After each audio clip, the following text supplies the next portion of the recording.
All right. So good afternoon, everyone, and welcome to our mental health webinar today. It is such a joy to have you on board. I think we're going to give it a few minutes to let everybody come in. We are so happy that we have this chance to talk about a very important topic that is affecting not just us, but even our nation and actually generally the global community. So we will be talking about mental fitness, especially during a time like this. We'll just allow a few more people to come in and then we can take off. All right, so we're also live on YouTube, and the YouTube link is on the chat, so you will be able to see it as well. All right, so let me go ahead and just welcome our panel. My name is Shuko Monoku. I am part of the faculty at the Africa Digital Media Institute, and where I teach a course called Career Launchpad, which helps our creatives and professionals to develop soft skills, life skills to handle and excel in the job market. Now, one of the things that is clear is that mental health is something that as creatives have to be very aware of, because for some reason, as deep as we go to create, so deep can we go in the negative sometimes. So these great gifts that we carry sometimes come with a responsibility, and taking care of our mental health becomes one of those responsibilities. So for today, we'll be having an opportunity to get to learn how do we take care of ourselves as we continue to create and be productive in the community. Currently, in our nation here in Kenya, we have heard the government actually has put up a task force to look at mental health. And the task force has come back and said that we need to treat mental health as a national crisis. This pandemic has wreaked havoc on people's livelihoods. There's reduced income. There has been a lot of uncertainty. And with this uncertainty has come mental health challenges as well. So today we want to know, how can we continue to thrive even at a time like this? So today I am joined by, we have a panel, and I want to introduce the panel before we let our key speakers speak. I will start by introducing Gumaiwa Ferdinand. Gumaiwa is an interior designer. He's a visual artist, a real creative, and he's a mental health champion who has lived experience of bipolar. He has founded Strokes and Prose, which uses the arts to provide social support to young budding artists in Kenya. And he's also a creative director at Melange Interiors. Hi, Gumaiwa, thank you for joining us. We are also joined by Mwendwa. Mwende is an expert on mental and emotional wellness and has worked with several practitioners in Kenya. She holds a postgraduate certificate in neuroscience and mental health from King's College London, and an MS in clinical psychology. And she's also a certified life coach with the American Board of Neuro-Linguistic Programming. And then we are going to have our key speaker, who is Joyce Ngugi. Joyce is a counselor at the Africa Digital Media Institute. We have an in-house mental health professional, and she's currently a candidate studying taking a doctorate in clinical psychology. She holds a master's in counseling psychology and a bachelor's in psychology from USAU Africa. She's certified in creative arts therapies, so it is great that she's at home with the creatives when she comes to consult at ADMI. She's also a global award winner at the American Psychological Association. So without any further ado, I want to welcome our key speaker, Joyce, to now take it from here. And then after she's done, we will then come back with the panel, whereby we'll be able to take your questions and have an interactive session with you, our participants. So we are very welcome, and thank you so much for joining us today. So Joyce, over to you. Thank you so much, Shiko, for that kind welcome. Hello, everyone. How's everyone doing this afternoon? It's 2:11 p.m. in Nairobi. The weather is beautiful. I hope you all are keeping warm. And I'd like to ask, just as we begin, kindly get a comfortable seating position a notebook and a pen, because we'll be doing some experiential exercises shortly. I'd also like to request, if you have many browsers open on your phone or your computer, just please shut them down, shut down the many distractions, just give yourself a chance to relax. Today, we're going to talk about what's going on inside. So we are looking inside today. Mental health, a very interesting topic, and I would also want you to create for yourself active participation. So on your notebook and pen, you can jot any questions you have. Just as Shiko said, we'll embark on a panel discussion after this. And I'm going to share some slides shortly on that. But just before we do that, I'd like us to do a brief relaxation exercise on the muscles that we call our passport, our face, all right?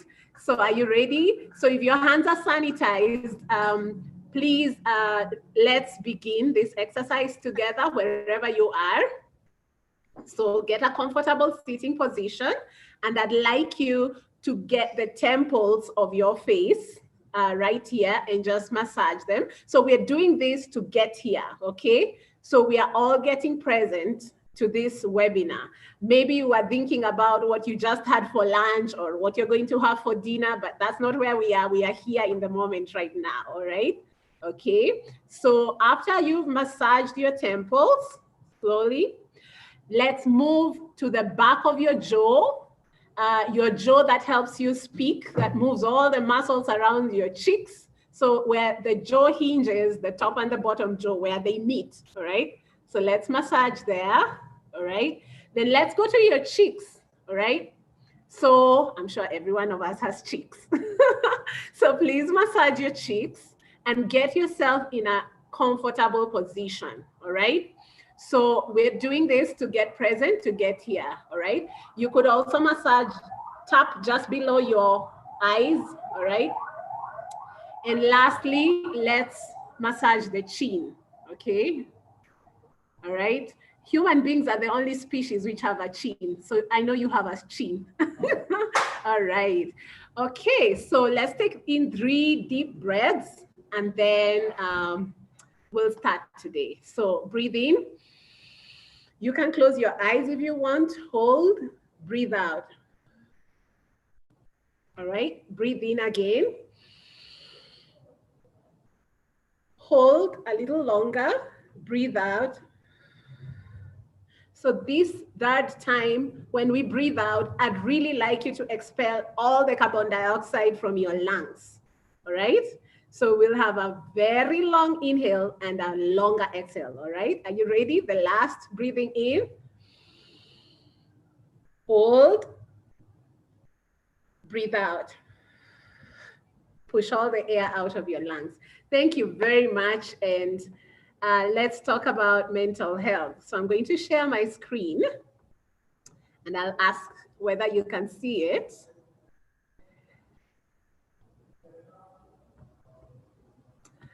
All right, so today's topic, mental fitness in a pandemic.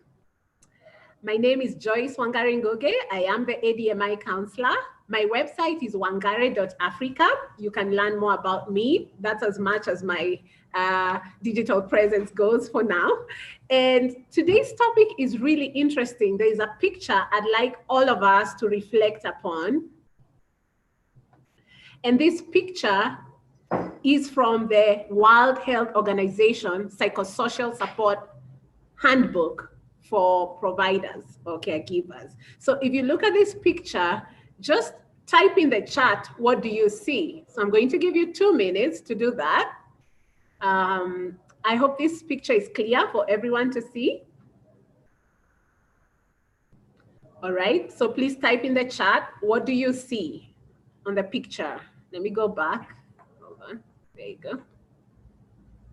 I'd like to see on the chat if we have some responses yet before I proceed. Okay, let me go back, okay.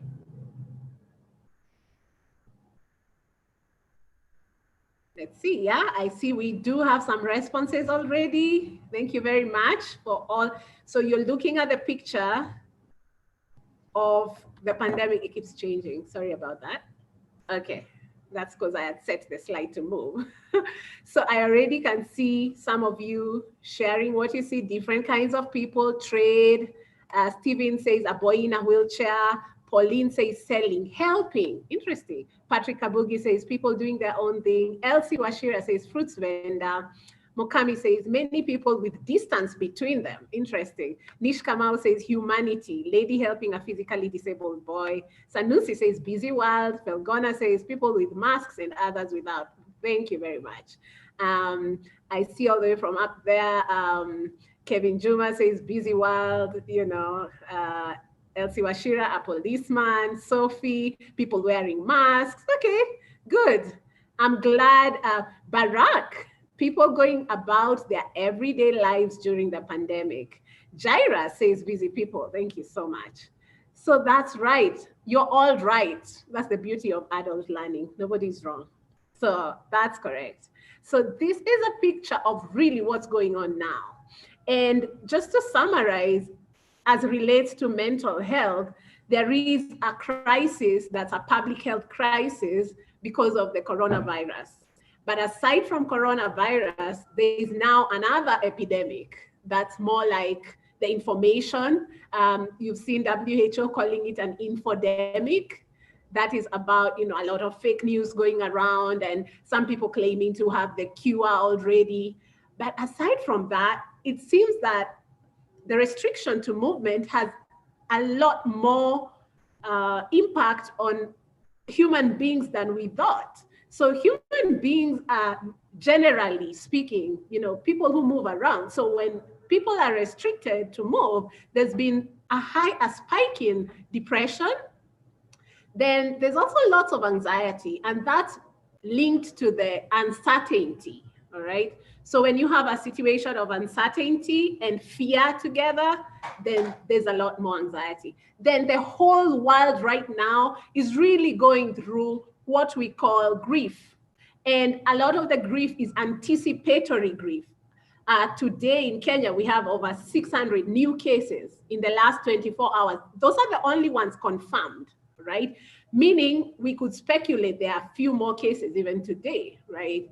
So with all the losses going around, there's a trickle effect, there's a ripple effect of these losses. And so there is grief to the level that we even have anticipatory grief of something that has not even happened. So depression, anxiety, grief, a lot more. And then I'm going to ask you to also tell me what you see in the next, I don't know why it froze. Okay, there we go. So here's the overview of our session today. We'll talk about what is getting in your why. So remember, I said today's session, we're looking inward. We're looking inward at what's going on with you. And we would like to know what can we do, what tips and resources can we use to boost our resilience and our fitness in this pandemic. What is mental fitness in a pandemic? We'll actually do a test, adversity quotient test to test that. And then finally, we look at how to keep going when feeling overwhelmed and unmotivated. So a lot of you students are resilient and you've used your creativity. Creatives are interesting people. I find that with your creativity, this is what you use really to process a lot of your negative emotions. And the idea is not to discard negative emotions, but to accept them and to use them for your good, right? So we're going to get some tips on just the few moments here and there when we feel overwhelmed and unmotivated. So there's a very big advantage of being a creative. Then there's another side of being a creative that's really about you wanting to do everything at your very best. And now we might want to negotiate a lot of the expectations that we've had just because right now we're in a crisis situation, all right? So we're going to talk about that too. So what's the profile of a typical online student currently? It would be like a remote worker, right? Remember, our director, Wilfred Kumi, always says that all our students are our professionals. So we regard you as professionals already. We're just here to, you know, lead you, guide you, and have you get certified, right? So I would say that you're just like a remote worker. And for most people, the hardest, the biggest struggle is the blurred lines between work and personal life. So a lot of us have been in this transition.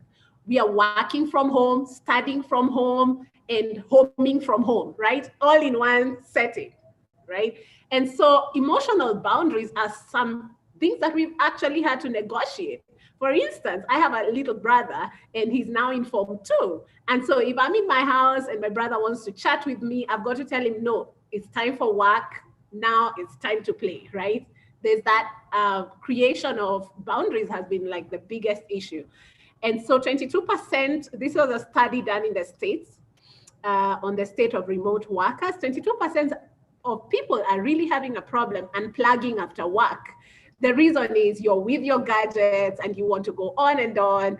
I've had students saying social media is a buzz, and there's somehow just more meetings going on online because that's the way people can connect. And so people keep going, they keep going and they keep moving and they work day and night, and that's a problem for most people.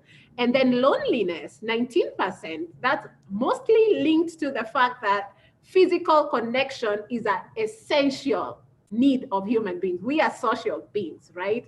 I've seen memes going around about wacha lockdown iishe ndio tukutane, right? Now lockdown is over and now there's another big scare of that when people are moving around, they've got to be very, very careful because the numbers of people with coronavirus are also going up. Then 17% are really struggling with collaboration and communication. Then we have other kinds of challenges. Some people have internet connection issues, and with online classes going on, this can be a real problem, right? So I would like to talk briefly about what is mental health. Many people confuse mental health and mental illness. When you think about mental health, what comes to your mind? Is it madare? Is it a man on the streets or a woman on the streets without clothes and shouting and waving their arms in the air? What really comes to your mind when you think mental health, right? So the WHO has an all-encompassing definition of mental health, which is the overall physical, social, spiritual, psychological well-being, all right? And I am trained to look at mental health in a continuum, which is something I'd like all of us to adopt, all right? So there's nobody who is perfectly, okay, we're all on a continuum. And if you see there's an axis going down and an axis going across on the screen, and at the very top is optimal mental well-being, at the very bottom is minimal mental well-being, all right? And then on the left, there's maximum mental illness, and on the right, minimum mental illness. So for example, you can have somebody who suffers from, say, depression from time to time. They generally have a high level of mental well-being and they have no mental illness, really. They would say somebody who has depression would be somebody who has, you know, on the left, on the top left of the chart, is a high level of mental well-being despite being diagnosed with a mental illness. Say, for example, depression. Are we together? And you can also have mental health and no mental illness. And that's where majority of the population is, all right? So in my training as a clinical psychologist, I have known that people can flourish and thrive even when they have something going on. Recently, I'm sure you also on the news, a story of a lady who was accused of killing her 4 children. And this lady had been a deputy principal in a high school, and therefore she was high functioning in society. She really was okay. Everybody thought she was fine until that night when she had some hallucinations, and we call them second order hallucinations, and a voice in her head told her to kill her children. Later on, she regretted because she, at the time when she did it, she was not in touch with herself. So I'm sure you saw that story on the news. So it's very possible for someone to have high mental well-being despite having a mental illness. So let's not confuse those two things. They're separate. And you can ask me any other questions on that if you like. So let's look at ourselves. What is getting in the way of your why? Would you say you're thriving? Are you flourishing during this pandemic? From time to time, we all struggle. I'm currently struggling keeping up with my fitness routine, physical exercise routine. And one of the things I noticed with myself the other day, I beat myself up for it, for not going jogging or not going walking for 30 minutes every day as I planned. So the question to ask myself is, how am I being in this situation? And I realized instead of being self-critical, I can just acknowledge I did not go for a walk as I intended to. And I can make up for that by tomorrow adding another 30 minutes. So I want you to ask yourself, what is getting in the way of your why? The why, the reason, you embarked on this course, the reason that, you're here today, the reason that we are all still working on our careers and on this education. So if there's anything getting in the way, want you to look at what that would be. But always remember, you're making a difference. Doesn't matter what kind of difference you're making. If you want to know that you're making a difference, one day, if you're crossing the road, go to the middle of the road and just before you finish crossing, run back. You'll see some people join you. So just know you're making a difference. The question is, what kind of difference is it that you're making, right? So let's look at this. What does this image say to you? I'd like you to type in the chat. I'd like you to see some of your sharing. When you see this image, I'm sure you've seen it on social media doing the rounds. What does this image say to you? For those joining us now, just type in the chat what you can see on the screen.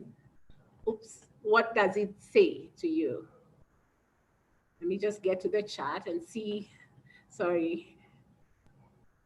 Let me see what you're saying. Okay. So let's see, we are still here, still together.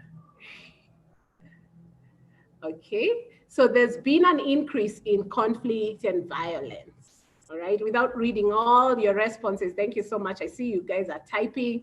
So there has also been interpersonal conflicts, an increase in that, The lady you can see on the screen has tears, in her eyes. So that's going on. All right, so just hold that thought. Let's proceed. I'd like to tell you a story of Sushant Singh. You probably saw this on the media, especially those of you who are studying film and TV, or if you're a fan of Bollywood. So this was a famous Bollywood film and television actor who died just last month on July 24th. He died by suicide. So note, we do not say somebody committed suicide, because that is like saying it was a crime, right? So we are now in the movement to decriminalize suicide.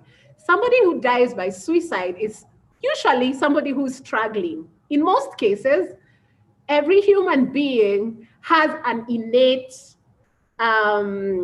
instinct for survival, all right? We have what we call the life force or libido, and the thanatos is the death instinct, right?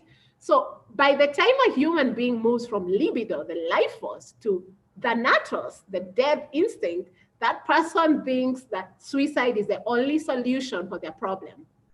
What's really interesting about this handsome young man, yeah, I know, isn't he handsome, right? What's really interesting is that he was a trained engineer before he went into acting. And may his soul rest in peace. But I keep wondering, how many institutes do we have like ADMI that really nurture people's passion into their profession? India, just like Kenya, is a country where young people are told you have to be either an engineer, a doctor, or a lawyer. How about if we just let everybody be what they want to be, right? So Sushant Singh just made it so big. You can check on that link, and this slides will be sent to you later. You can read more of his story. He even has a Wikipedia page. You can just Google Sushant Singh and read how much he achieved in acting, yet he had been in an engineering field because that's, what everybody expected, right? So this is just to say that every one of us can do what they love, and it doesn't matter what it is. And it's sad that society gives value to certain professions over others. This guy got into the film and acting industry without much training, but just with natural raw talent, and really made it big. And a lot of the depression symptoms he had, he was under treatment. And by the time he was dying by suicide, the doctor said that he had gotten to a place where he did not find anybody who could help him. So, that's a need right there. So in other words, at the time when somebody's really asking for you, you're their friend, right? They are calling out to you. They're asking you, where can I get help? Today's training, today's seminar is to equip you to know just who do you need to ask for help. Do you just ask anybody around, So, his death leaves more questions than answers, because as well with his celebrity status, there were quite a number of people who were also attacking him. Remember, we are training you guys to be leaders, right? And so just like bees attack flowers when they're getting the pollen to make honey, right? So don't think that everybody's just gonna love you and you're gonna be smoothly successful. Everybody's just going to see, oh, that light is too bright. We want to, just cut it out. So the skills we equip you with at ADMI as students are really for your whole career. How to deal graciously with being attacked. Everything is hard, yes. Everything is difficult, but nothing is impossible. Everything is figure-outable, if there's any word like that. So knowing who to approach, and I keep wondering, maybe if he talked to somebody, maybe if he asked you, maybe you would have been, helpful and useful to just listen. There's a very big lack of appreciation of people who are creatives in society. And as a society, we have to look at ourselves and really see that everybody should just be led to do, what they love, your talent and your cleverness, right? And all that you bring to your work, So when you go out there, sometimes your high expectations were met at ADMI may not be met in the industry. So then when you get frustrated, when you're attacked by, the haters are there, you guys know about that, right? How then can you adjust and mold with other people's comments about your industry, about your work, okay? So that's just something to reflect upon, that story. And now this is the time we're going to do an experiential exercise. So please take out your paper and your pen, or your notebook and your pen, and we're going to do a test by Paul Stoltz of Peak Learning.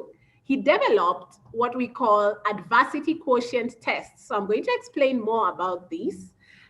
This is a test to know about how people respond to adversity and what needs to be improved. Psychologists like myself are very excited to test and, just know what is a person's mental horsepower in this pandemic. So can we actually indicate your potential or your ability to cope with change during this coronavirus period? And, you probably heard of IQ. That's the traditional intelligence that we test, how much you can comprehend information, how much knowledge you have, vocabulary and all that. And then there's something we call emotional intelligence. So it was coined from IQ and was just given Q at the end, although it's really about, emotional intelligence. How much can you sense people around you? If somebody is really upset with you, can you catch the nonverbal cues, all right? There is something we call social quotient. This one is about how much are you relational and can you build supportive relationships in your life that are meaningful. The greatest predictor of long life is actually the last three: EQ, SQ, and AQ, not even IQ. So for a long time in the history of psychology, people thought, oh, you need to be sharp, you need a high IQ. And that's why even a lot of my parents, maybe not your parents, but our parents drove us into the mainstream careers, which required a lot of mathematics and a lot of, high intellectual quotient. But we've now known that that's not true. IQ is not the only thing you need to survive. So we need EQ, SQ, and AQ. So we're going to test our AQ right now. The link is there. You can always do it as well on your own. But here's what I'd like you to do. So write on your paper or notebook the following: CORE in 4 columns. So make 4 columns and then write the numbers exactly as you see them on the slide. So I can read for you in case you cannot see. But under C, I'd like you to list the following numbers: 1, 7, 13, 15, 17. 1, 7, 13, 15, 17. At the bottom, write total C. All right, let's go to the next column, column O at the top there. So write 2, 6, 11, 16, 18. 2, 6, 11, 16, 18. At the bottom, write total O. Okay, don't worry about the C and the O, we'll know about it later. All right, the third column on your paper, write R, and then indicate 3, 5, 9, 12, 20. Right? So 3, 5, 9, 12, 20. At the bottom, total R. The last column is column E. Write the numbers 4, 8, 10, 14, 19. 4, 8, 10, 14, 19. And the total is E. So you have 4 columns. And at the bottom, write C plus O plus R plus E times 2. Is anybody lost? Let me see if we have any questions. Okay. So I think we are all together. People are, yeah, I think we are all together. I already see some questions. This is very good. This is amazing, amazing. Okay, I see we have a wide audience today, not just students from ADMI. Karibuni sana guests. We love guests. At Africa Digital Media Institute, we love guests so much. So if you're just joining, please write down. Sorry. Okay, so let's go to the next slide. All right, so this is the questions that you're going to answer. You're going to pick a score, either 1, 2, 3, 4, or 5, all right? So we go to the first question. There's even somebody raising their hand. I think we can take the questions at the end in the interest of time. So, all right. Did anybody miss the scorecard? Let me see what the questions are. Shiko, you can let me know if somebody is asking a question. Did somebody not write the scorecard? Okay, so that's a scorecard. So let's begin. Joyce, I think we can maybe take the questions at the end. At the end. Taking some of the questions here. Good. Someone would like you to share the link, so you can share that. Oh, thank you so much. So can you kindly type on the chat the link, Shiko? You have it. You have it. All right. Maybe we'll share it later. I can't see it for now. So okay, sounds good. All right. So this is the adversity quotient test. It's online. It's free, so you can also Google. But the link should be with you shortly.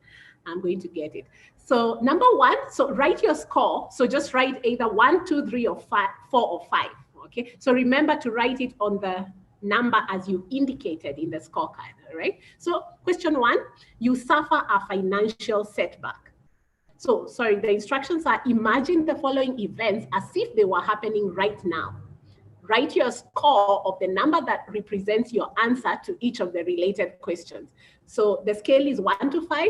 1 is not at all, 5 is completely, all right? So number 1, you suffer a financial setback. To what extent can you influence this situation? So if you don't have currently a job or don't have money, just imagine, all right? So if this doesn't directly apply to you, imagine what it would be if you had a financial setback. Are we together? All right, so write your answer for number 1. Pick one, either 1, 2, 3, 4, 5. 3 means you're right in the middle. 1 means not at all. 5 completely, right? Okay, number 2, you are overlooked for a promotion. To what extent do you feel responsible for improving the situation? Not responsible at all is 1, and 5 is completely responsible. Okay, number 3, you are criticized for a big project that you just completed. The consequences of this situation will 1, affect all aspects of my life, or 5, be limited to this situation.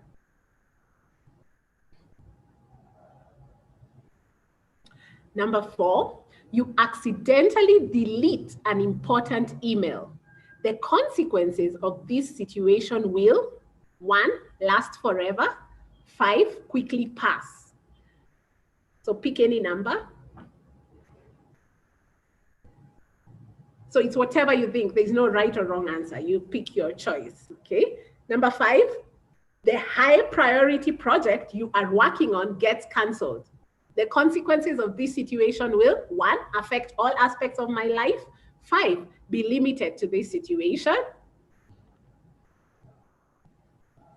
I believe we are together. So you have your scores for number 1 to 5. All right, let's move on.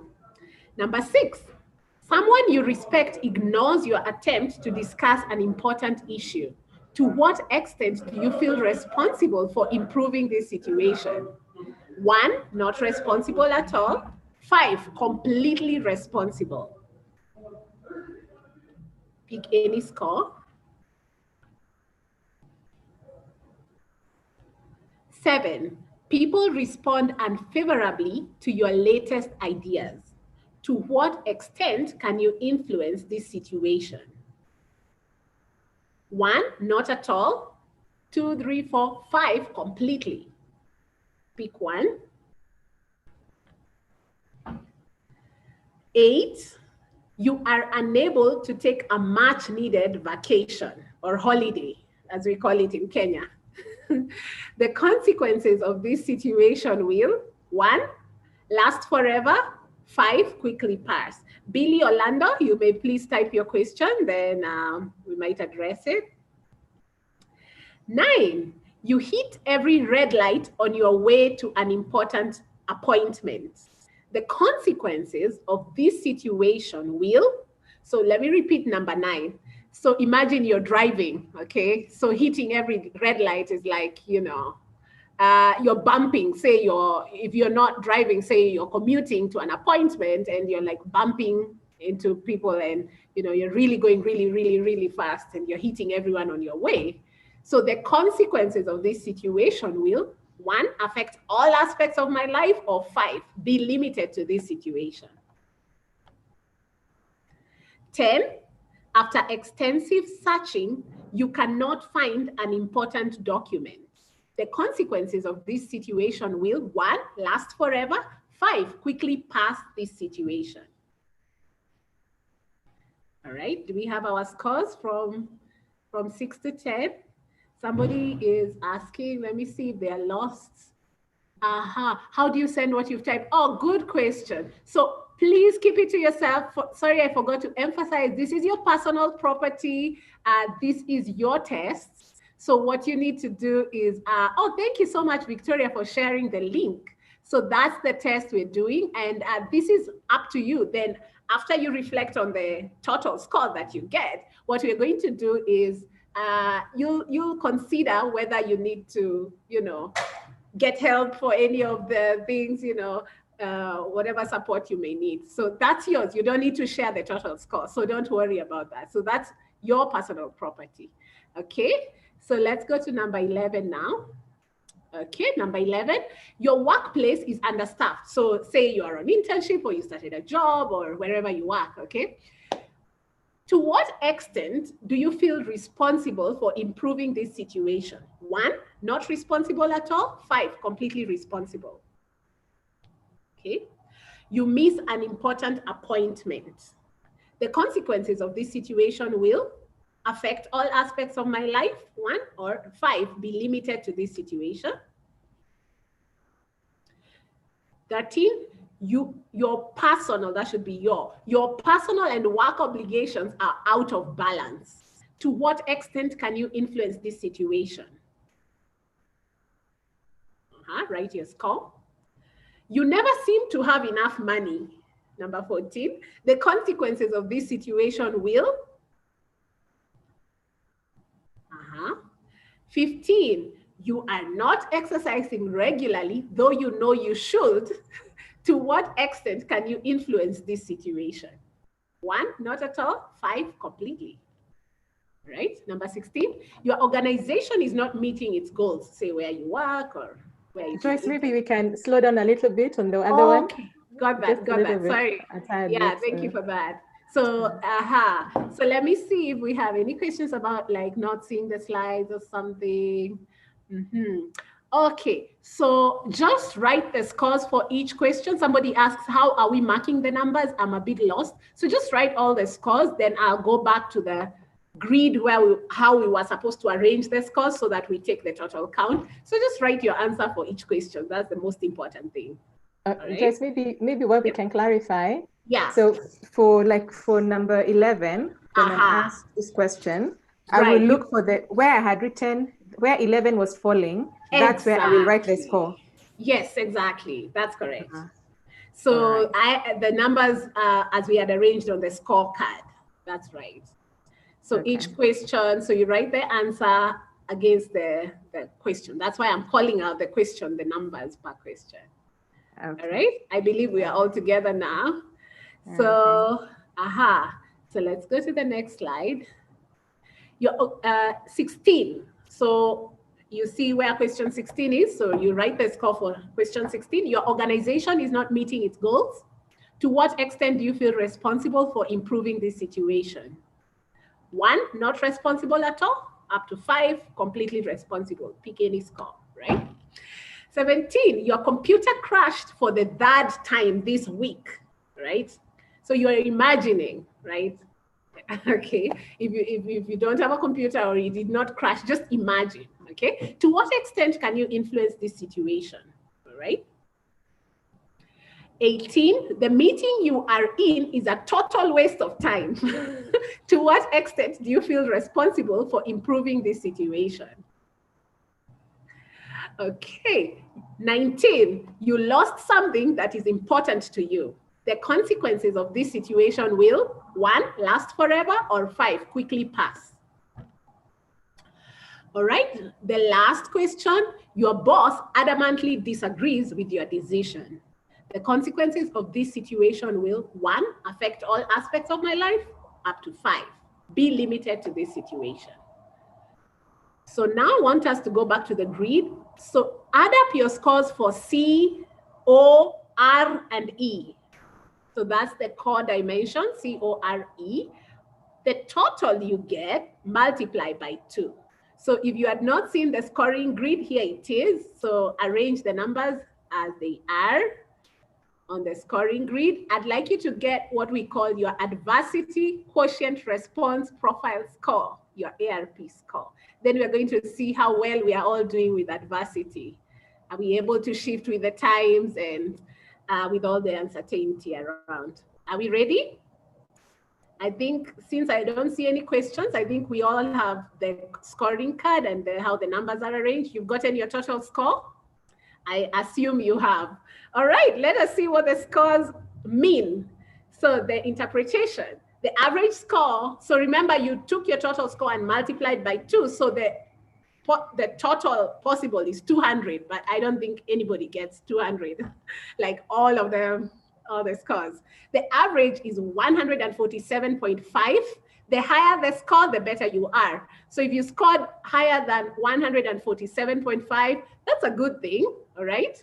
So now let's look at your core breakdown, and each of these items were representing 4 dimensions: control, ownership, reach, and endurance. So control is to what extent can you influence the situation?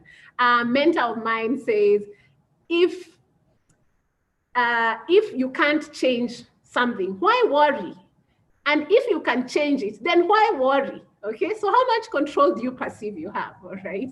So for someone with a higher AQ score, they have more control and influence, all right? So Dr. Paul gives suggestions for those who have a smaller score in this area so that you don't give up easily. We talk of in life, the serenity prayer, the things you can control, you can do something about, all right?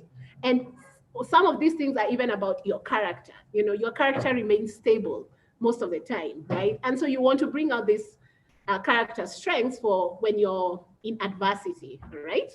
Ownership is the next dimension. It's about accountability. To what extent do you hold yourself responsible for improving the situation? To what extent are you accountable to play some role in making it better?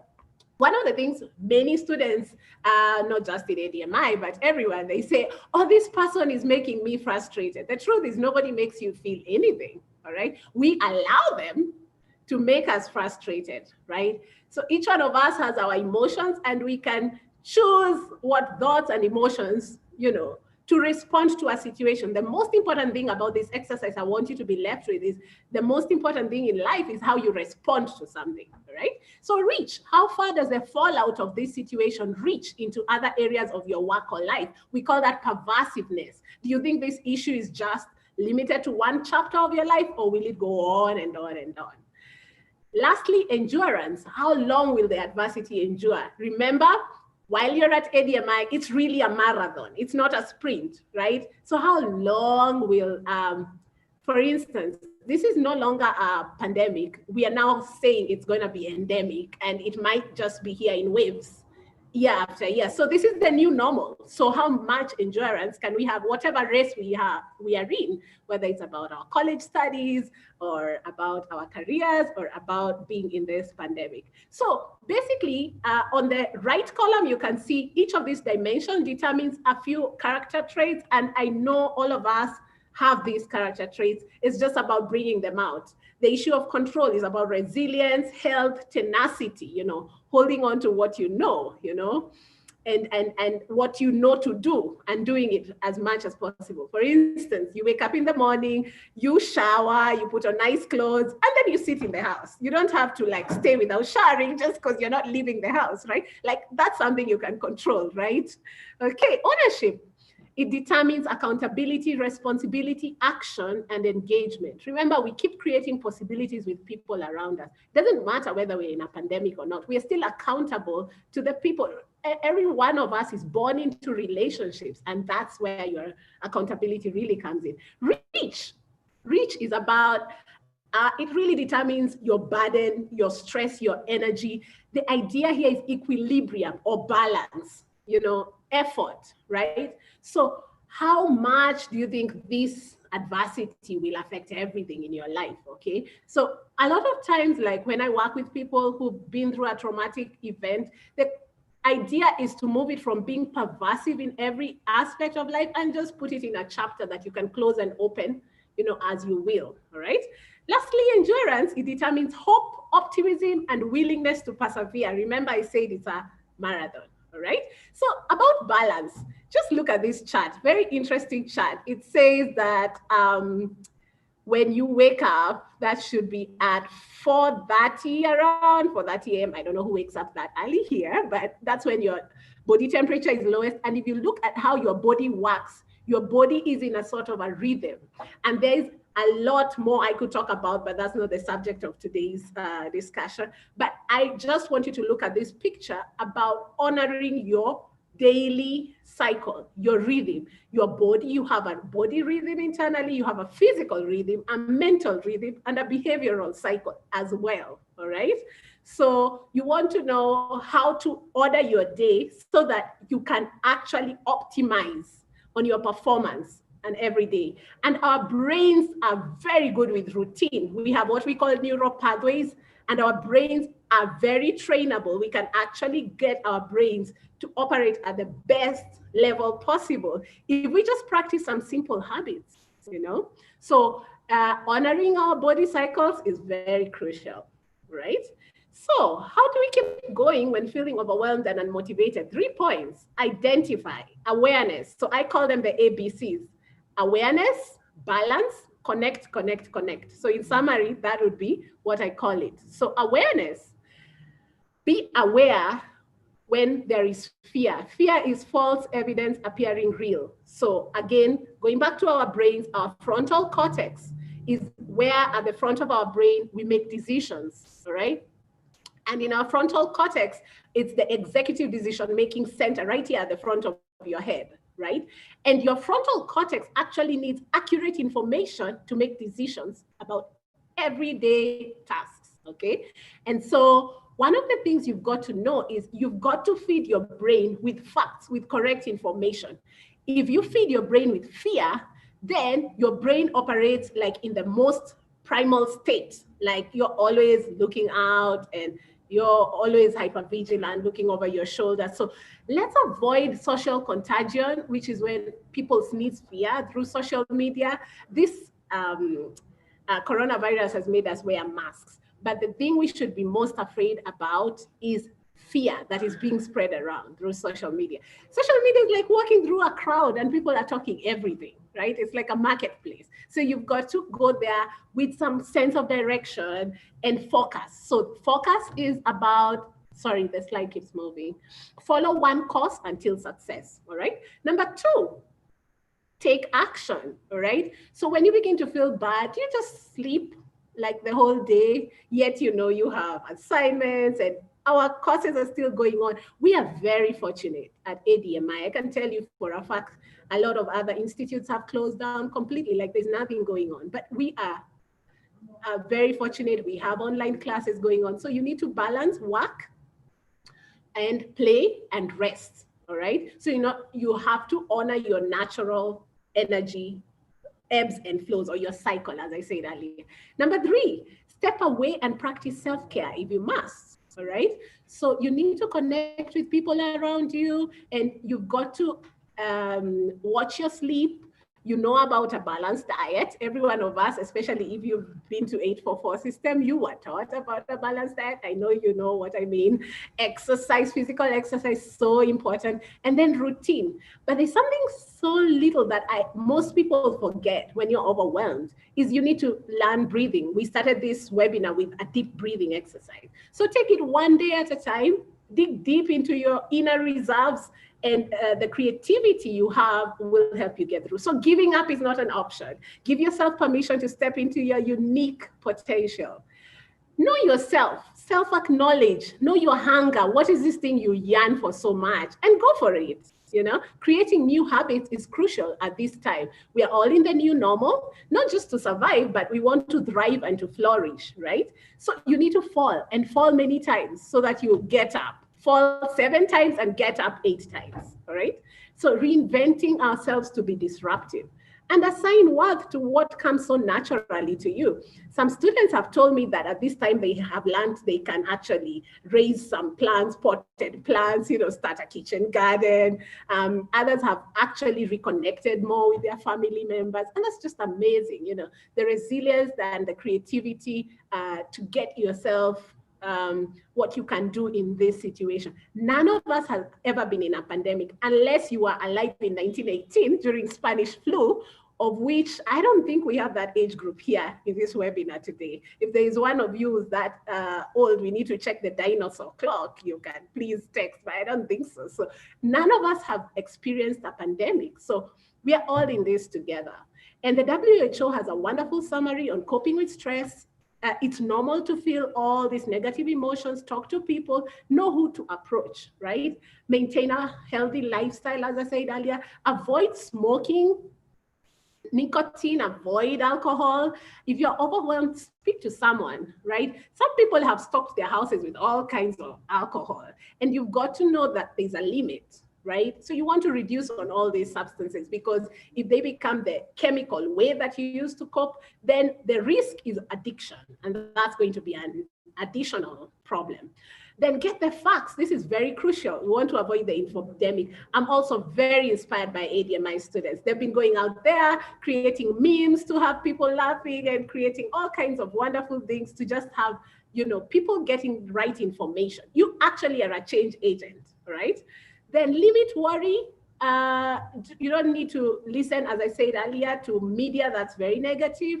And then remember that you already have character strengths, you already have skills, talents. Use those right now to manage your emotions during this outbreak. So one last thing I want to say as I finish, I know I've gone over my time, Shiko, but how to reduce stigma attached to mental health. This is so crucial.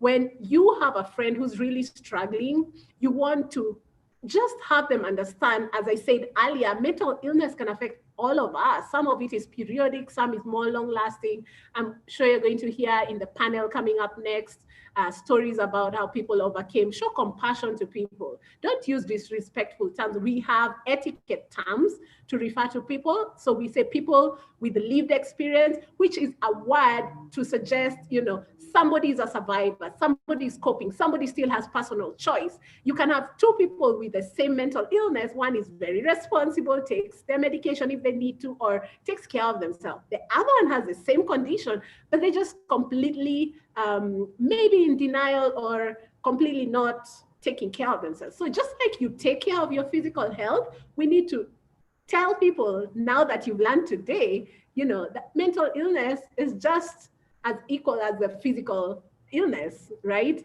And most of the times we go to the doctor for physical illness, and we forget that we could also seek help for mental illness if we need to. So I say that counseling is not the only way to get support. However, counseling is ready and available to all of our students at no cost, right? And so feel free. Talk therapy is one of the ways where you can actually get healing and move on and have a better time. So in summary, self-care is crucial. Look at your physical, professional, personal, spiritual, emotional, and psychological health. And I'm sure you'll have these slides, so I'm not going to read word for word. But self-care, we say mental health is really encompassing. It's all in one. Everything matters, all right? So you've got to now take an inventory in your life and see what aspects that you can improve on, all right? Lastly, a mother looked at her child and said, "You are the universe pretending to be a bird. So go out and be great, all right? You are the universe. You make the change." So those are my contacts as I finish. And my number is +254 748 600 772. That's 0748 600 772. You can text or call if you're an ADMI student. And my email is counselor@africadigitalmedia.org. Asante sana. I think I can take questions now. Thank you so much. All right, thank you so much, Joyce. We are very grateful for that very insightful presentation. We've actually, I mean, for me, I need to go back to that adversity quotient exercise to be able to analyze and see what I need to tweak in my life to have the adequate level of self-care that we need. So we will now go into a session, which is, we'll take some questions from our participants, and we'll also get to talk to the panelists. So the panelists, I welcome you to please put on your videos so that we can see you as we carry on with the discussion. Joyce is still going to stay on in the panel discussion so that we can be able to ask her more questions on what she has shared with us. Maybe I'll just start by saying that for me, this period, when we have been going through this pandemic, it's been like the isolation, having to be in the same spot, work from the same spot, study from the same spot, live at the same spot. There's cabin fever, there's a feeling of stagnation, there doesn't seem to be, days are moving, but you don't seem to be moving. I think that has been quite a difficult thing to handle. And I'll also say things like the uncertainty that has come with the COVID pandemic has been quite a difficult one to bear. I'm a mother, so I have a child at home who is also supposed to study from home. Now the uncertainty with the education system. So I think for many people, even in our panel, the uncertainty has been the most difficult thing to handle, And then the other thing, when you work from home, there's burnout because nobody thinks you're working. So people pile things on you because you are working from home, So, but yet, you only have 24 hours in a day. So I'd like to hear from Wende because, maybe you'll give us a brief introduction of yourself and then tell us, how are you coping with, first of all, with your own mental health, taking care of yourself, and then with your responsibilities, what are you dealing with during this pandemic? Thank you so much, Chico. And first, I just want to take a moment to really just give Joyce credit. Like, you really had me there. I'm inside this quiz. I was looking at these slides. I'm like, yes, and really, to give credit to everything that Joyce said is that there are things that used to be our normal habits. Even just listening to you speaking, there's certain things that stick out in my mind. It's being in the same spot. So what is your home is now your office, is now your classroom, is now your, you know what I mean? So there's that variety that Joyce was saying, that, humans, we like this change, is no longer there. And I am suffering from the same thing. My exercise routine is kind of just, and my diet, but it's the coping mechanisms that we've been using. But certainly, I will agree with Joyce that we have to kind of be mindful about the things that are making us feel worse in an already difficult situation. I liked what she brought up about alcohol. I mean, we did see, we're seeing these statistics as well, even as she brings up the statistics from the Ministry of Health about the COVID cases that are testing positive. We also know that there's been a rise in, addiction issues at home, because you're at home, like there's no more clubbing, there's no more, I'm using either food, I'm using alcohol, I'm using, I don't know if, I hope everyone in this group is above 18. So I know some of the things. Everyone is over 18. A lot of pornography that people are, these are coping, they're soothing tools that we use, right? And it's always about having that conversation with yourself, like, I know this is not going to help. I know it's soothing me now, but I'm overusing it. So it's about being aware, which is a very difficult thing. Another thing that I think both you and Joyce have brought up that I loved is, then who do we turn to? Who is this close circle that when you can feel, because we have our own, as Joyce said, we have our own internal regulatory systems. When you can feel it's going, who am I calling? Is it my sister who I'm going to be like, okay, so today I know I've ordered like 18 pieces from KFC and I'm alone. Why?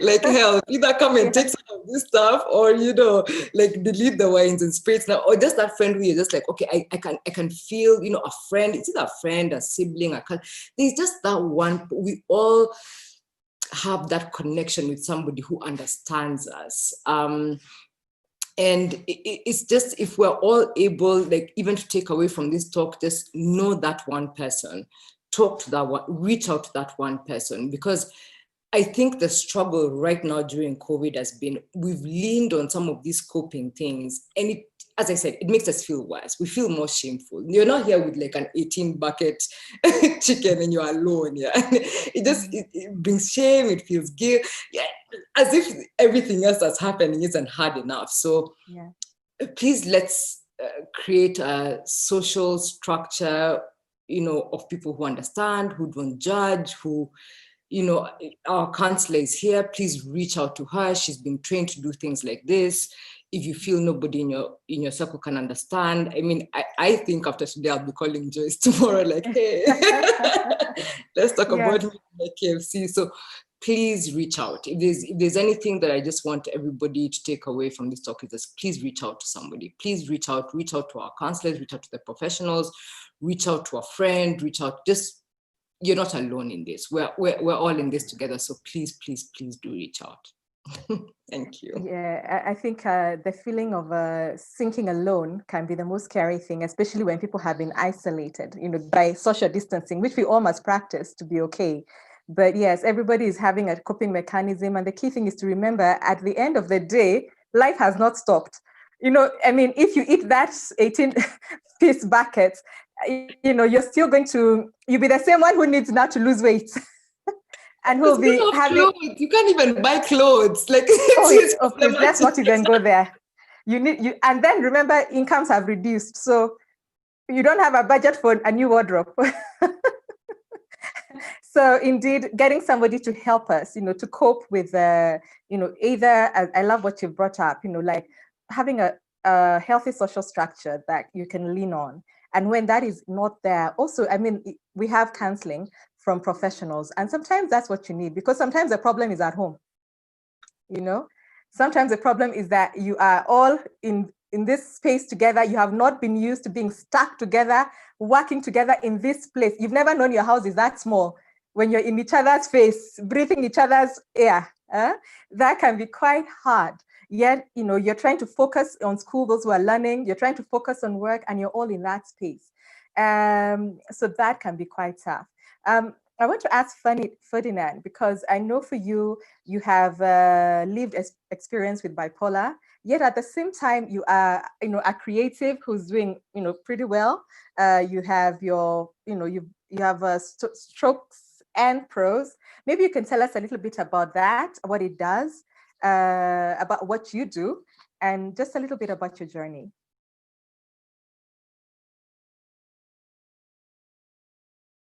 Yeah, thank you so much, Siku. Yeah. Kindly allow me to reintroduce myself in this particular order. Yes, go ahead. My name is Gumaywa Ferdinand Movali Onzere. Yeah. I particularly love using this order because it reminds me who I am, and I actually use it as a coping mechanism. So Gumaywa means great.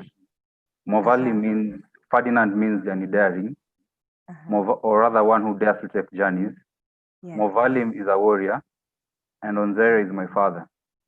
So I am Gumaywa, the great journey daring warrior, the son of Onzere. So every time I feel low, I'm reminded that I'm great. Every time that I'm taking on a new challenge, I'm reminded that I'm one who dares to take journeys. Every time I'm faced with a challenge, I also reminded that I'm actually a warrior and I can overcome these challenges. And I'm constantly reminded that I am my father's son.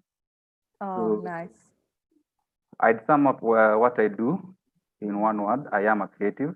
As you said before, I'm an interior designer, and I have a startup that goes by the name Melange Interiors. I do fit out projects, furniture design, and also branding. I am a visual artist. I draw, I paint, and also I started Strokes and Pros, which is what you want me to talk about. So I started Strokes and Pros as an offset of Melange Interiors. It's a faith-based platform that focuses on using the arts to create awareness on mental health issues and offers psychosocial support for the youth living with mental illness. I also use it as a mentorship platform for young, talented, and budding artists as a way of empowering them to have a decent, sustainable income. I also work with students who are just transitioning from college into the working environment. So with these two particular groups, what I do is that I give them materials to produce artworks for drawing and painting. This is canvas, painting, wooden frames for stretching canvas, and also paints. So what they do, they do paintings in a 12-week intensive program under my supervision and other artists who are alumni of Buruburu Institute of Fine Arts. Then after which we organize an exhibition for them. Once they make a sale, a certain percentage of the sales goes back to buying materials to run the program, and a certain percentage of the sales goes to the artists to help them start something on their own. Oh, that's great. Yeah, and in the event that they don't make a sale, I, as an interior designer, I recommend some of these paintings to the spaces that I've designed. And I pay the artist for the paintings. So that's very good. Yeah, and as Strokes and Pros, I also run a blog whereby I share my story. I share my journey with bipolar and sharing the goodness of God throughout that journey. My biggest objective being to strike a balance between faith and psychology without compromising what the scripture has to offer and what psychology has to offer in regards to mental health. Yeah. Oh, that's great. So for you, I got to hear, just the other day that you graduated top of your class. Well, at the same time, you were still having to manage, the bipolar, and yet in the midst of all that, you ended up at the top of your class. How did you cope? I mean, when did you have what kind of support system did you have, or did you have to figure it out on your own? Let me tell you, first of all, college was hard for me. College was Yeah. really hard, especially Yeah. my first year of college, Yeah. because what happened is that it took very long for me to integrate myself into the system. Yeah. So, and by then I hadn't had a conclusive diagnosis. Okay. So I used to experience convulsions, which Yeah. was mistaken for epilepsy. So I was Yeah. referred to a doctor. Mhm. The doctor then, actually, who was a neurosurgeon, referred me to the psychiatrist now, who I see. The Yeah. psychiatrist diagnosed me with seasonal affective disorder, Mhm. but after a few months, he conclusively diagnosed me with bipolar. Yeah. But before this, I also had a very hard time accepting and coming into terms with my diagnosis. Yeah. So first of all, I constantly went off my medication. I was never consistent with taking my medication, because what happens, the medications sort of slow you down, especially when you're high. Yeah. If I were to mention actually what bipolar is a mood disorder whereby I experience two extremes in my mood: extreme high called mania and extreme low called depression. Extreme high is characterized by a heightened level in my mood, sometimes lack of sleep, insomnia, then depression, or sometimes also in mania I also don't eat. I lose appetite. Because of the high levels of energy, I sleep less and I work more. Okay. So that's how it manifests itself with me, because it manifests differently in different people, or sometimes. Yeah. In depression, I have low levels of energy. Sometimes I'm constantly sad and crying, for sometimes even for no particular reason. Yeah. So what happened is I never used to take my medication, because when I'm on a high, which is the face of bipolar. Actually, personally, I enjoy mania. Yeah. When I'm in a high, I feel like the medication slows me down. So I never used to take my medication. And when I finally came into terms with my diagnosis, what I struggled with was the issue of healing, because I'm a Christian. So there's these seasons I'll be off on medication for a very long time, then I'll go off medication, because I'll believe that, okay, I'm healed, only for a few months later for me to slip back into a relapse.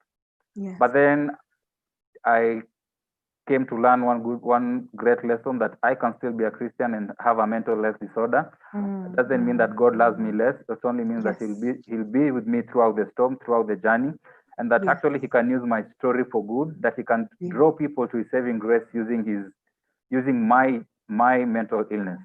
Yeah. So when I was conclusively diagnosed with bipolar, what happened is, in my first year of college, in my second semester of my first year of college, I went off my medication because I lost an uncle to stroke, and I was his primary caregiver.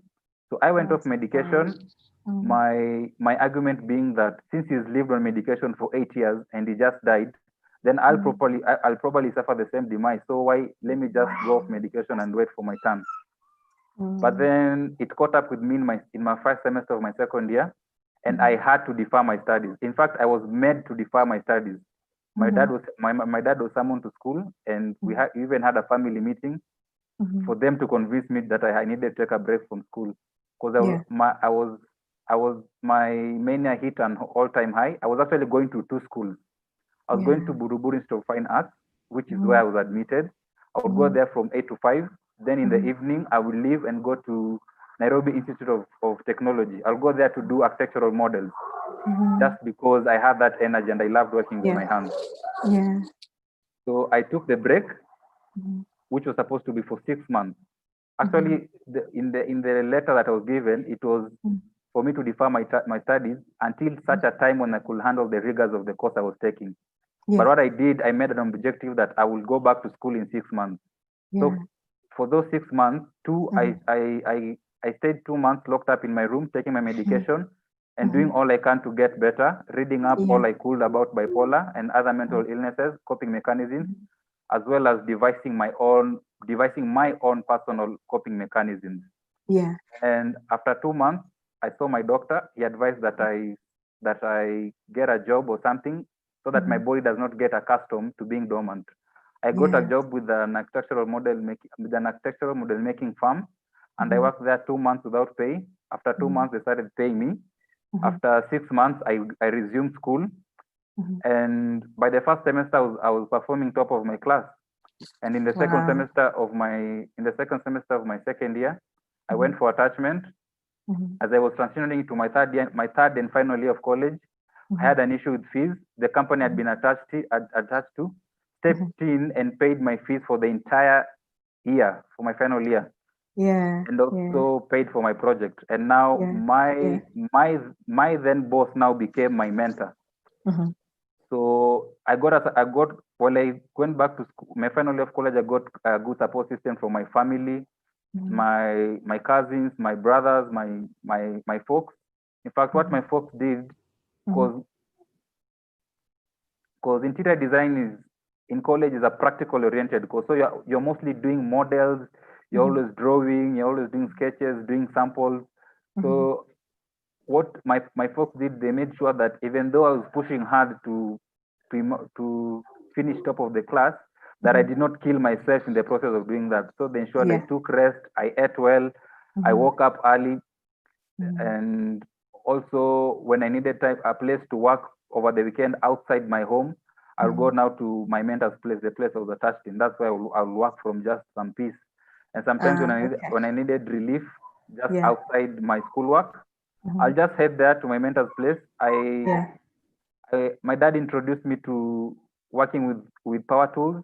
He used to do woodwork as a hobby when I was young, and I used to be his KYM. Okay. Yeah. So that's what I used to do, to work with power tools at the workshop. That also helped me just expel some energy. And I also got some great support system from my friends. Okay, so I mean, it's wonderful to hear that for your journey, you've had both family and friends supporting you, as well as even the places where you were learning. So for you now during this period, when we've been going through this pandemic, as you know, but one thing I wanted to clarify, so during this entire time now, once you started on your medication, you continued with it throughout. So you've had both the counseling support on one side, and there's the medication on the other side as well. Yes, I do take my medication consistently. I'm very, in fact, these days I'm very faithful in taking my medication. Yeah. Something I want to mention is I actually don't do counseling. I don't like calling it counseling. I call it more of talk therapy, because I actually, one of my mentors is the one I talk to, and we do this every other 2 weeks on a Friday afternoon. Yes. Because I find counseling to be too mechanical. I always find it hard to sit across someone and I'm talking to them and they're taking notes. So the kind of the kind of relationship I have with my mentor is one that he's my friend. Yeah. He's there to chastise me when I'm going wrong, to signpoint me to the right direction. But we're engaging like one human to another, just sharing ideas and experiences in life. Him at his age, as old as he is than me, and me as younger as I am than him. Yeah. Very good. And you know, I think the most important, I love that you call it talk therapy. So there's a form of therapy going on. And for all of us, I mean, for some people, you need to sitting opposite a counselor, taking notes works for them. For some others, a mentor, you know, a trusted friend, trusted family member also is what helps us. So how has it been for you during this? What have been the coping tools you've used during this pandemic? How has it been for you with the lockdown, the social distancing, and still having to manage all this and still remain creative with what you're doing with strokes and prose and with your design work? Yeah, so with me, first of all, how I've been able to, the pandemic did not necessarily affect how I work, because first of all, I'm an introvert, so I enjoyed working from home, and I generally work from home. Yeah. The effect it had in my career is that I've had no consistent jobs since March. In fact, all the jobs that were lined up for me from January were all put on hold because of the uncertainty that the pandemic has brought to us. And how I've managed to cope in terms of working since I've not had consistent work. I write a lot. I write a lot, not necessarily to share, but just for my own catharsis, just as a way of relaxing myself. And what I did, as you know, as a designer, I design spaces. But then I've mentioned that I also do woodwork. So during this pandemic, I've not had any fit-out jobs. And as a startup, it's hard for me to get fit-out jobs consistently, one after the other. So whenever I don't have fit-out jobs, I reside to woodwork. So woodwork, I design and build furniture. When I have a lot of orders, I design the furniture and I hand over to a craftsman that I work with to fabricate them. But when I have small orders, I actually make them myself. So basically, you're saying you have diversified your revenue streams and just kept busy to keep busy during this time. Yes. So I've actually been doing furniture at a very small scale, just from outside my house. I've just been doing furniture from outside my house. Oh, great. Yes. And in terms of strokes and prose and writing, I actually have a team that I work with. For instance, actually, Joyce is part of the team. She's the consultant psychology I work with. Then there's another writer, and I have 2 contributors. So when I'm unable to write, there's someone writing, there's someone else writing and make sure the blog keeps on running. And so my work is just to review. Whenever I'm not able to write, my work is just to review. Okay, great. Thank you so much for that. So maybe Joyce, I see we have a question from somebody who's saying they have a teenager who is dealing with bipolar. What should they do? Yeah, thank you so much for all your questions. I will take that along with others. I think we can chunk them. There's somebody who's asking, how do you know when stress crosses over to depression? So I think generally the questions are around, how does one know, first of all, signs and symptoms, and then what does one do?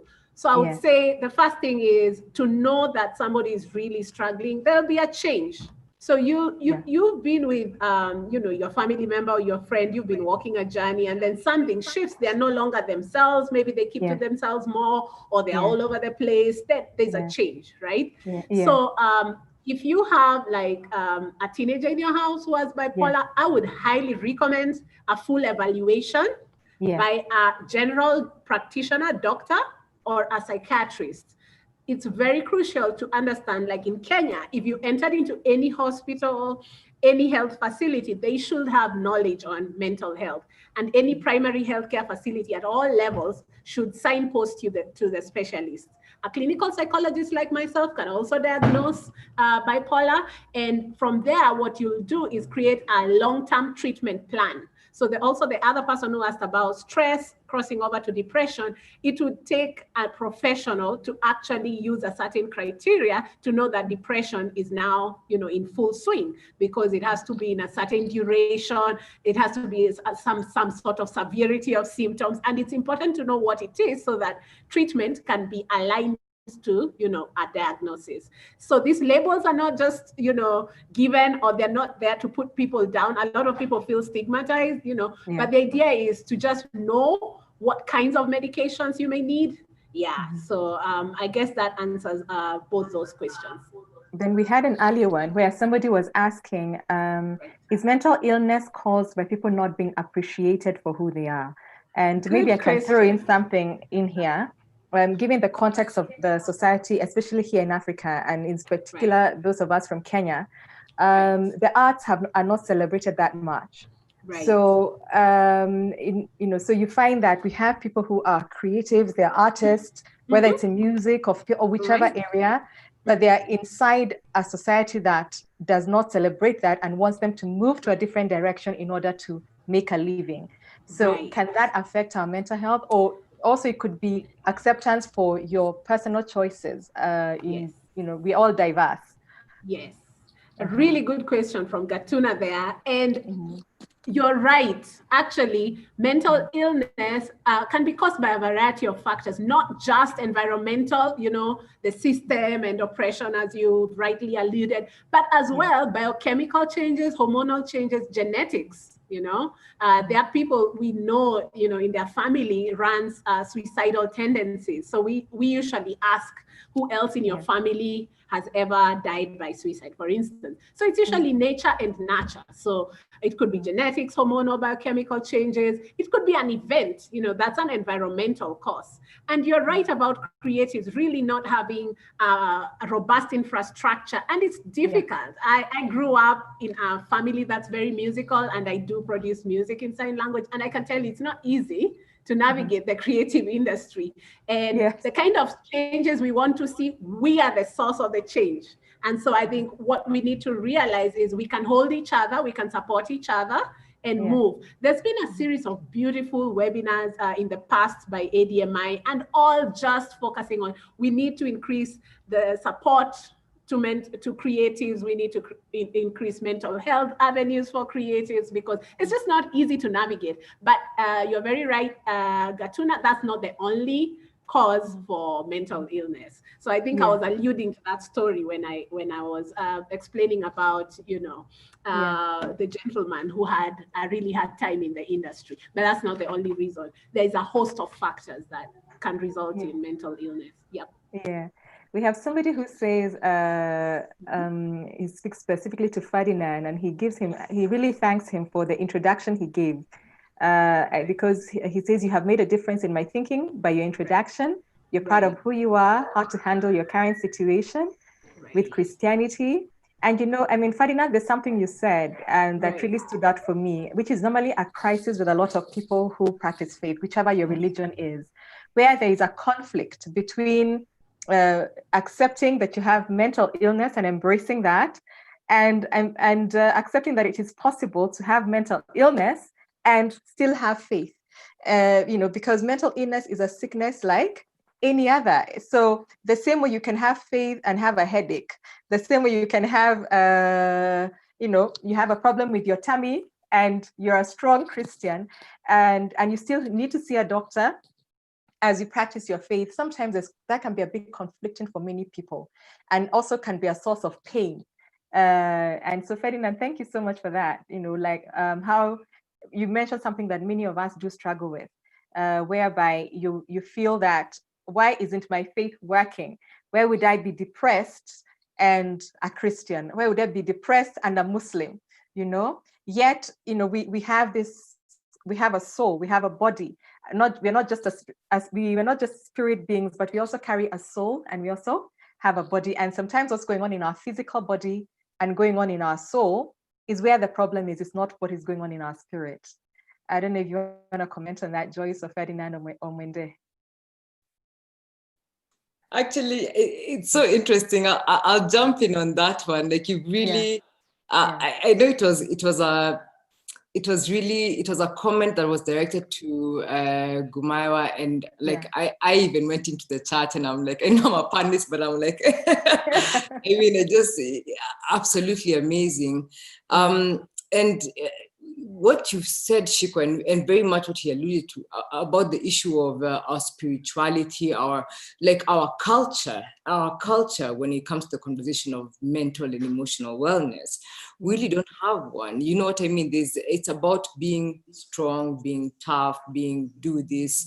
I've paid fees, and as Gumaya said, I'm absolutely, so glad to hear that you had such an amazing support system. But definitely one thing I've taken away, because, when I did my online, church service, I won't talk about which religion I follow. I don't think, religion not necessary. So you have to be so careful, because everybody has to be given their space.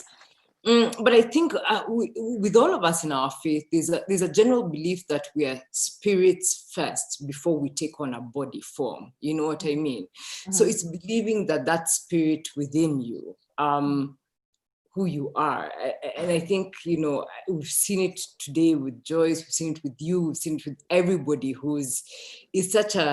we're being forced in as much as this pandemic, which is now endemic, as Joyce said, it's reminding us that we are all so connected at such a basic level, bringing us back to that spirit of who we are, that we're humans, we love each other, we care for each other. Everybody's reaching out more than I've ever seen before, in my life. And truly, I think what my experience has been is that these the pandemic, endemic, and Joyce and Ferdinand can also, and everybody, this is the lived experience of what we've been going through. You go through those days where just like, you wake up today and you're like, I've got this, like COVID does nothing on me. Like today I'm exercising, like you go, you run, you whatever.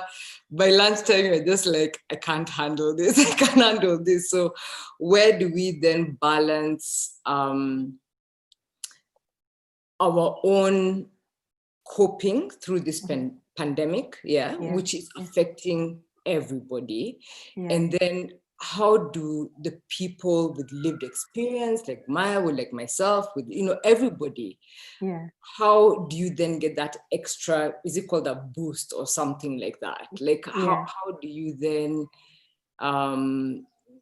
find that space where you're able to have a conversation? So how do you differentiate? Because I think a lot of people, what I hear a lot of people saying, and I think I've even seen it in the chat, is that this situation has forced us to ask ourselves some questions about our emotional wellness.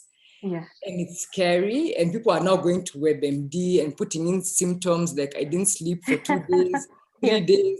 Then it tells you have A, B, C, D. So I agree with Joyce. Please reach out to a professional who diagnoses. Don't use web-based anything, right?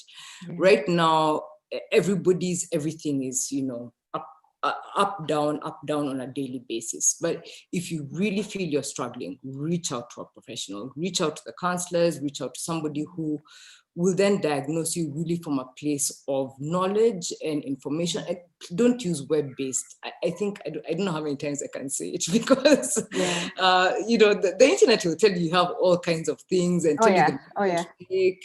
And there are people who are happy to sell it to you without, any kind of, so yeah, I think that's what I'll say. I'll say during this time, it's again back to, right now, it's the outreach, it's the softness, it's the spiritual conversation, it's the soul conversation. So yeah, thank you for that. Thank you for bringing that up. Thank you. Thank you, Joyce. I don't know if you're going to jump in there at all. I also have something else here. There's someone who says they're a psychology student. However, they suffer from panic attacks, and of course, it affects their grades. It affects and that affects their relationships, because when you're not doing well, sometimes in education psychology, we get to know that some of the problems we find even when we're in college are based in maybe someone is struggling with something like anxiety attacks, panic attacks, depression.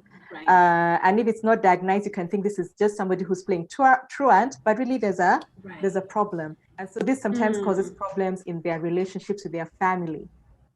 So this person is asking, what should I do? Thank you so much for that question. So crucial. Somebody having panic attacks, the first step is, as we've all said before, get a professional to diagnose that. There are symptoms that mimic medicine, other medical conditions. So we call it medical mimicry. So the first thing is usually to rule out anything else happening biologically, right? We want to differentiate it from, say, a heart attack or anything. But panic attacks, I should say, are one of the most treatable conditions. They are under anxiety disorders. This is a mood disorder. And actually, you can get treatment for that. So it would be a series of weekly talk therapy sessions, cognitive behavioral therapy. If the panic attacks are very severe, you might need to get on some medication just to ward off the neurochemicals in your system that are out of balance, these neurotransmitters, so that they work efficiently and have you go through your day. We want to avoid situations where you're having a panic attack and you're in the middle of crossing a road. It can be very dangerous, right? But there's some simple techniques, and as Mwende was saying, a lot of us are very familiar with Googling, and we call Google now Dr. Google, and some people just Google how to get over a panic attack. And one time a student told me that they were having a panic attack and they just Googled because they needed to know what to do, and they got into a Java, sat down, you calm yourself down, and then this is something very easy you can practice: deep breathing. All right. So telling yourself it will pass. A panic attack can be very debilitating because it is so severe. You feel like actually your heart will stop beating. Your heart is beating so fast, and it is just like there's a very big pressure on your chest, right? And like you feel constricted. There's no air. You actually don't have enough air in your lungs. And so breathing, we downplay breathing. We think, oh, breathing exercise. She's going to tell us to do one of those again. But it's actually a very important way to regulate your nervous system. It helps you calm down. And as you're doing deep breathing, you begin by telling yourself, this too shall pass. And you will get through it. Human beings get through panic attacks alive, right? Although the experience can be frightening, if you get into CBT, which is cognitive behavioral therapy, you learn to identify your triggers so that you can see it like a red flag before it arrives, all right? So prevention, we say, is always better than cure. You want to kind of not even get there in the first place. So treatment is possible, therapy is possible, and you can also be this person who looks out, as I said before, and get support and get healing when you need it. It's a very treatable condition. Okay, thank you. I think we'll take like two more. Now we're over time, but we'll take like two more at least. Yeah, I think what we can also do, we can save all the questions, and because I had shared my contacts at the end, we can have this conversation. This is not the end. We're just beginning. The conversation can continue. Right. So maybe there's one person here who says that they don't like talking about their problems because they feel very transparent after that. And they're asking, is there any way I can ease my problems without actually talking about it? The person says, I used to converse with myself through a mirror, but it stopped working after some time. So, I mean, so we've talked about, we had Gumaiwa talk about talk therapy that helps him. It's not necessarily with a counselor, but this person is saying, if I don't have to talk to anybody, is there a way I can get help? Because they don't like that question. They don't want to feel transparent.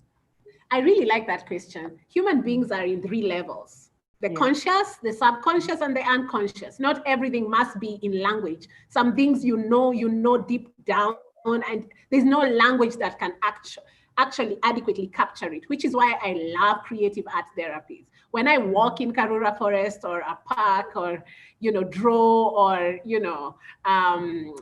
tend to my pet or grow a plant, these things are non-verbal. All right. So it doesn't have to be only speaking, right? You can find other ways to really engage your subconscious and your unconscious. So I think many people associate counseling with only talk therapy, but that's not the only healing. But there's a famous quote that when a student is ready, a teacher will appear. So every one of us human beings, we are looking for healing. We are, and it does not have to be in this place called a priest or a counselor or a sheikh or each one of us can actually get today's skills are actually for you to get for yourself, what you need, And I think you've mentioned even exercise. If you just walk and run, you end up feeling better. Sometimes just getting out of the house and moving, it does something to your brain that makes you get into a space where you feel better. There is one very important one I don't want us to leave without talking about. Someone says one thing they find challenging is that some parents are not able to acknowledge that their children are struggling with depression or mental and emotional challenges. And, Gumaiwa, in your story, you did at least show us that for you, your family embraced you and they were part of even your coping mechanisms, But here somebody is saying that, that sometimes the parents are the ones who are not able to accept the fact that this child is not just lazy, they're depressed, This child is not just truant, they actually are having a manic, they're having a situation whereby now they're in the manic phase. So how can a child communicate with their parent in a way that like to explain what's going on. How did you, have the conversation? Is it your family that came to you and told you seem to be this way? How did you have that conversation? So I'd like to hear from Gumaiwa. Yeah. I'd like to make a clarification. It was a Yeah. journey. They didn't Yeah. accept it instantly. Yeah. I think the first step was for me to accept it first. Yeah. For them to be able to accept it, I had to accept it. Yeah. Because then I would know how to communicate it to them. Yeah. But still, in fact, the first time I was treated, I ever was in hospital, I was treated for cerebral malaria. Yeah. But the doctor recommended that I have a psychiatric interview. Yeah. And my dad, the person I usually refer to as chief, said that no son of Onzera is mad. So you can already tell the kind of mind our society has in terms of anyone who gets psychiatric services. Yeah. But now it took up to 7 years from the first time I was ever in hospital and referred to a psychiatrist. It took up to 7 years for me to see a psychiatrist, and it was in college. Yeah. And even then, still, what helped me so much is because once I came into terms with, I had to push for it, because even for me to see the doctor first, the first time I saw was a psychologist, and it was someone who was very close with, someone I saw on a regular basis. So they were able to diagnose me, not really diagnose it, but they said what I probably have is manic depression. So when I finally go to see a psychiatrist, the psychiatrist said bipolar, which is pretty much the same thing. But now, sometimes it's a challenge because of how our society is structured in such a way that you are a child, you listen what you're told. You're not a doctor, you don't make diagnosis. You're not mentally ill, you're just being too much, you're just seeking attention. So what happened is, when now I started getting closer, things started becoming clear about what I really have. We had a third party in my family. That's my dad's eldest cousin, who's my aunt. So she's actually been a third party, not just as a caregiver, but actually in raising me.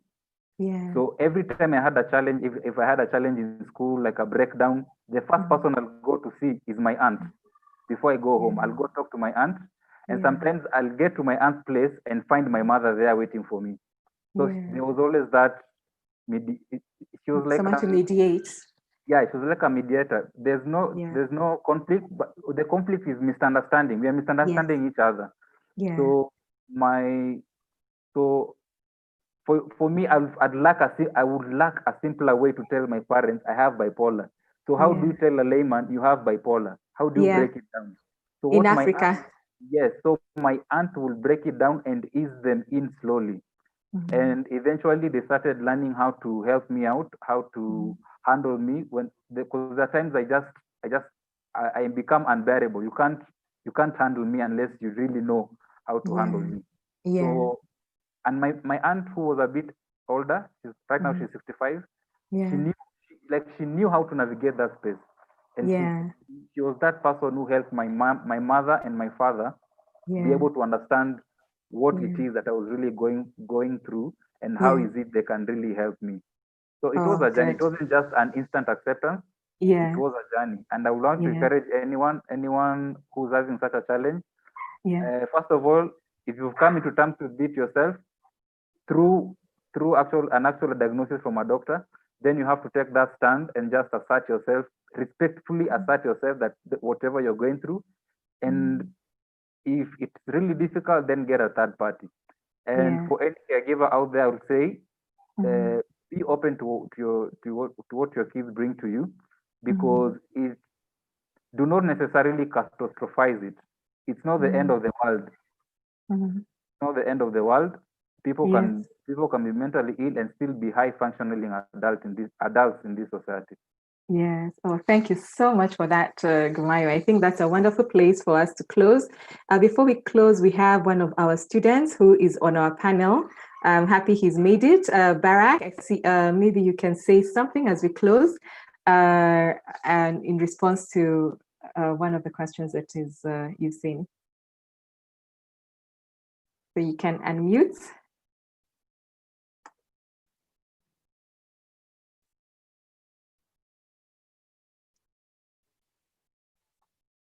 Yeah. I'm seeing that I'm being informed I cannot start my video. It's all right. Just talk. We'll be able to. Someone will take care of that. Just carry on. Okay. Thank you very much. Good afternoon, everyone. Yeah. Good afternoon, Greg. Go ahead. Can everybody hear me? Yeah, we can hear you. Okay. I just basically wanted to respond to one of the comments that I saw in the chat because I felt it really hit home given first-hand experience I've been through relative to that matter of how to get our parents to understand when we're going through mental issues. Yeah. And maybe I could shine a light on a solution from my own experience, which was at first, I personally have gone through depression, and I thank God to be completely out of it right now. I completely stopped taking medication in the year 2018. It was a severe depression that lasted from it began in 2017. Yeah. And it lasted for almost a year, I'd say, if not a year itself or exceeding a little bit. But it was a very challenging experience to go through. After having gone through that experience, I knew just inside of me that I never want for anyone to go through such an experience. And so being able to address how we can prevent people going through depression for me is highly important. And so even like my WhatsApp status, I use that platform to address mental health. Encouraging people to raise their voice, encouraging people who may not be going through mental health issues to be open to listening to problems that others may be going through. And so relative to this particular comment about how to get parents to understand would be, I believe there's a strong part that we have to play as the person going through the problem to actually be able to speak up on any challenges that we go through, that we find ourselves going through. And because it's us going through that problem and it's us who want to come out of it. And so I truly believe that when there's a challenge that we want to overcome, the fact that overcoming that challenge is directing the effects in our own lives, then it begs for us to take responsibility. And in my situation, when I was going through depression, I remember one challenge that I had was speaking up about the issue that I was going through. Prior to getting into depression was, I believe, a strong factor that played in getting me into depression, because I remember relative to the information that was bottling inside, it would dawn on me like on a daily basis. There'd be a recurring sensation in my mind telling me, speak up, speak up. And this is why I believe that that experience of like my mind telling me to speak up, it justifies how important faith is, how important regarding solutions from our Creator is in our lives, because God informs us personally as a Muslim. I understand that through Scripture, God informs us to be straightforward on matters, addressing important matters in our lives, matters that could end up having an impact in our own lives or in the lives of other people. So I saw through that experience when I was battling to just, when I was silencing my voice, I saw what it was I was fighting, and it was only when depression hit, it sort of like it came into perspective that what God is telling us truly is what we need to be doing. We need to be straight up. We need to be straightforward when there's a matter that is affecting us in our lives. We need to address it to the person that needs to hear it, and to do so also in a respectful manner. We want as much as possible that in addressing the situation, to when it's a problem that we are going through and we feel that other people may play a role in building up the pressure, that the negative pressure that we may be experiencing, it's important that we understand how to voice our to speak up in a respectful manner. And so mine was needing to understand that when I'm speaking up about what I'm going through, I had to acknowledge first for my parents who didn't understand that I was going through depression. I had to acknowledge that it's not their fault because they didn't know what was happening. I knew what was happening all this time and I didn't speak up. So I had to acknowledge the element of ignorance that played on their part because of my lack of acting to speak up. If I'm going through the problem and I'm wondering why people are not acting right, and I'm also acknowledging that I'm not speaking up about what I'm going through, then being human, we should acknowledge that, yes, that is the problem. You're not letting them know. People are not mind readers, at least from the perspective of my own family, my parents, in whichever measures they took to help me out going through depression, you could see that there was that element of at times not knowing what to do. And it was because I was in the shadows about my experience. And so it was very important that they knew. And I remember one of the things that was even driving people crazy at first within my own close family circle was when I started experiencing the symptoms of depression.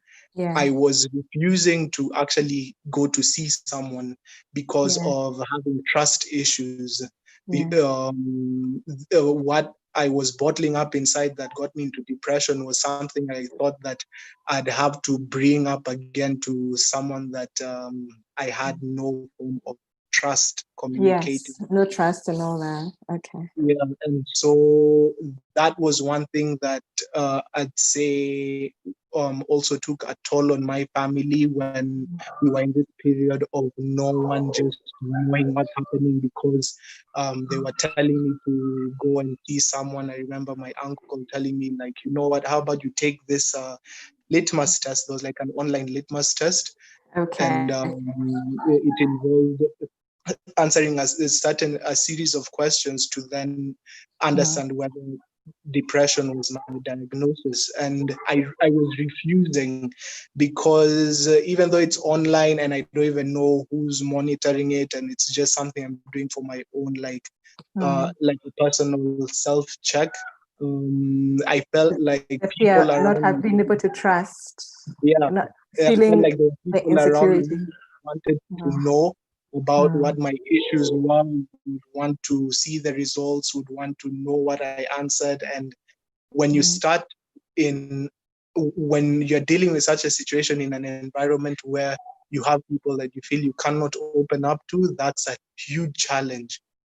And so that's why I feel it's important to nurture open communication, to foster an environment that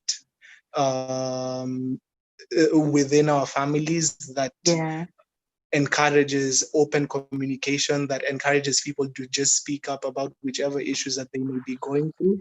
Okay, thank you so much for that, Barak. I mean, to be kind to each other, to have an environment where the child or can speak to the parent and the parent can be able to, even when the child is a young adult, to be able to also listen with an open mind. So thank you so much. I want to really, really thank all of you for the entire panel for your time. I want to thank for our participants. We went over time and we just we'll have to end it here. And if you will look in the chat, we have the contacts for our panelists. The conversation can continue beyond here. For the ADMI students, you can reach our counselor at counselor@africadigitalmedia.org, and her phone number is in the chat. And Ferdinand has also extended grace to all of us to say that if you need to talk, you can WhatsApp him.